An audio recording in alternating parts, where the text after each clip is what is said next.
Bismillahirrahmanirrahim. Assalamualaikum warahmatullahi wabarakatuh. Perkenalkan, nama saya Muhammad Rasi, NPM 194010260. Saya berasal dari MSPB angkatan 2019. Di sini saya akan membuat tugas untuk MK Ekoper, yaitu membuat video minimal 5 menit untuk ringkasan materi. Di sini yang saya dapat dari materi tersebut yang bertopik tentang siklus nutrisi dan aliran energi, khususnya di zona epilagik bumi. Jadi, jika Anda ingat lautan dibagi menjadi besar, zona-zona pelagik itu yaitu epilagik, masa pelagik, batna pelagik, dan abyss of pelagik in ocean trenches kita sebut dengan zona Haida. Haida pelagik. Setiap zona memiliki banyak karakteristik yang berbeda, tapi cenderung berpusat pada beberapa hal yang masing-masing zona memiliki jumlah temperatur, oksigen, cahaya yang bervariasi, dan nutrisi cenderung ada di dalamnya. Jumlah masing-masing variabel ini akan menentukan jenis hewan apa yang dapat hidup dengan sukses di masing-masing lingkungan ini. Sebelum kita menyelami perincian siklus nutrisi dan aliran energi, akan sangat membantu untuk memikirkan bagaimana masing-masing dari karakteristik ini bervariasi di semua samudra. Cahaya cenderung bervariasi secara linear, dengan sebagian besar cahaya berada di zona epilagik dan paling sedikit cahaya berada di lapisan abyss pelagik atau Haida pelagik. Oksigen cenderung sedikit lebih kompleks. Namun ada sejumlah besar oksigen di zona epilagik berkat transferensi dari udara dan pencampuran oksigen dari gelombang. Kita juga memiliki banyak organisme fotosintetik.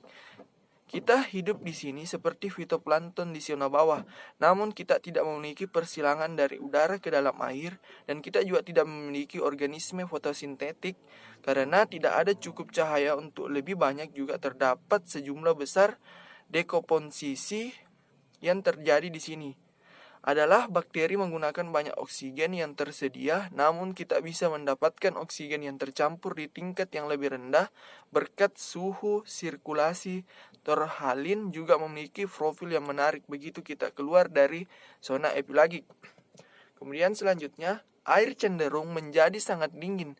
Ada beberapa sirkulasi yang terjadi karena air yang lebih ringan menjadi kurang padat dan lebih hangat. Tetapi sebagian besar waktu sangat dingin di kedalaman yang lebih rendah, kecuali Anda kebetulan berada di dekat ventilasi laut.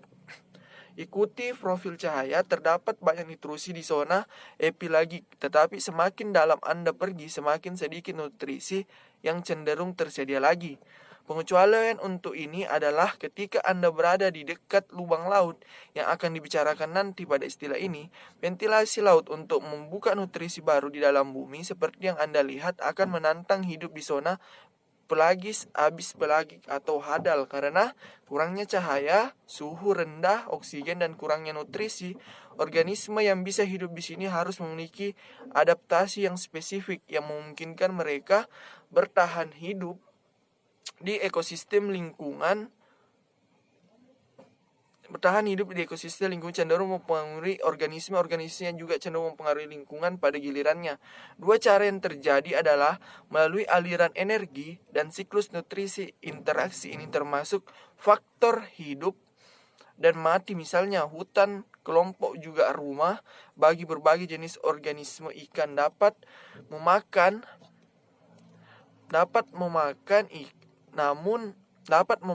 ikan dapat memakan rumput laut untuk makan, atau juga dapat menggunakannya untuk memberikan nutrisi untuk rumput laut. Ketika membusuk makanannya, ikan juga cenderung membantu menjaga hutan rumput laut dan memakan daun rusak yang lebih lemah. Hal ini memungkinkan hutan rumput laut tumbuh lebih kuat dan lebih sehat. Hutan juga mengalami fotosintesis dan menghasilkan oksigen, yang mana ikan perlu menghirup dan mengambil oksigen dari rumput laut dan menghembuskan karbon dioksida. Karbon dioksida kemudian diambil oleh hutan rumput laut sehingga dapat menjalani lebih banyak nutrisi fotosintesis yang melibatkan siklus banyak jenis.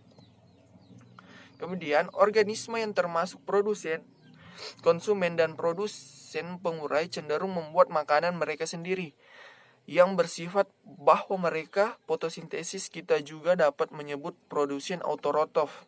Konsumen makan produsen tetapi tidak terlalu sering karena alasan yang akan melihat pengurai memecah, produsen mati, dan konsumen.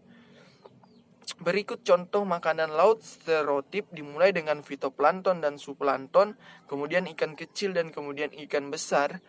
Nutrisi akan mengalir dari fitoplankton ke zooplankton. Ketika zooplankton memakan fitoplankton yang lebih kecil, ketika salah satu organisme ini mati, mereka dipecah oleh pengurai dan nutrisi mengalir kembali ke siklus lagi. Lain halnya pertimbangan penting dalam ekosistem aliran energi di zona epilagik. Energi bersumber dari matahari. Energi cahaya merambat ke bumi dalam bentuk foton cahaya yang kemudian menyemburkan organisme fotosintesis yang hidup mendengar bagian atas zona epilagik. Ini produsen fotosintesis mengambil cahaya matahari, dan mereka juga mengambil karbon dioksida menggunakan proses fotosintesis, menghasilkan oksigen dan juga menghasilkan gula dalam bentuk glukosa. Energi kemudian mengalir ke rantai makanan ke konsumen primer, kemudian energi diteruskan ke konsumen sekunder dan dapat berpindah dari konsumen sekunder ke konsumen tersier. Sekarang mari kita lihat aliran energi sedikit lebih dekat. Kita akan melakukan ini dengan melihat jumlah organisme yang secara teoritis kalori makanan yang mungkin ada di setiap level. Jumlah makhluk di setiap tingkat rantai makanan berkurang semakin jauh ke bawah daftar ini. Anda bergerak, Anda semua perhatikan bahwa ada banyak produsen fotosintesis tetapi tidak terlalu banyak konsumen tersier. Penurunan angka ini disebut aturan 10%. Aturan 10% menyatakan bahwa hanya 10% dari energi di suatu tingkat dapat melakukan tingkat ke berikutnya.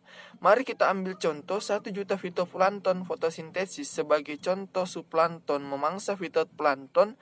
Jadi kita akan membutuhkan zooplankton lebih sedikit daripada kita lakukan fitoplankton. Populasi 100.000 zooplankton, sebagian besar perbedaan dilalui fitoplankton jika terus naik anak tangga. Populasi 100.000 konsumen primer hanya dapat mendukung 10% dari banyaknya konsumen sekunder.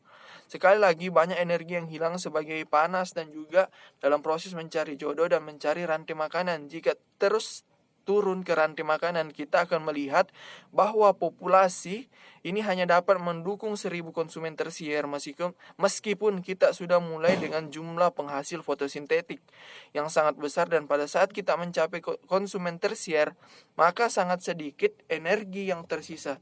Tidak banyak ekosistem yang dapat mendukung konsumen kuanter, dan mungkin cukup mudah untuk menebak mengapa jika kita mengikuti aturan 10%, populasi 1 juta produsen hanya dapat mendukung 100 konsumen kuanter.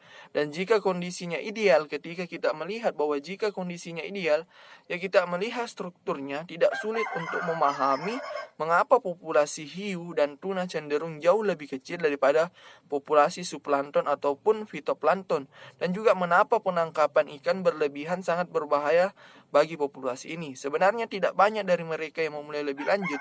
Spesies ini semakin terancam karena mereka cenderung berkembang biak sangat lambat dan membutuhkan waktu bertahun-tahun mencapai kematangan seksual karena mereka membutuhkan waktu lama untuk berkembang biak.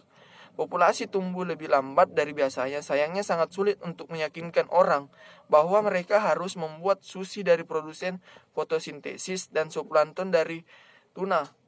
Satu hal terakhir yang diingat tentang energi akan kembali kepada sumber aslinya. Mungkin itu saja yang dapat saya sampaikan. Lebih dan kurangnya mohon dimaafkan. Wallahu muwaffiq ila aqwamit thariq. Assalamualaikum warahmatullahi wabarakatuh.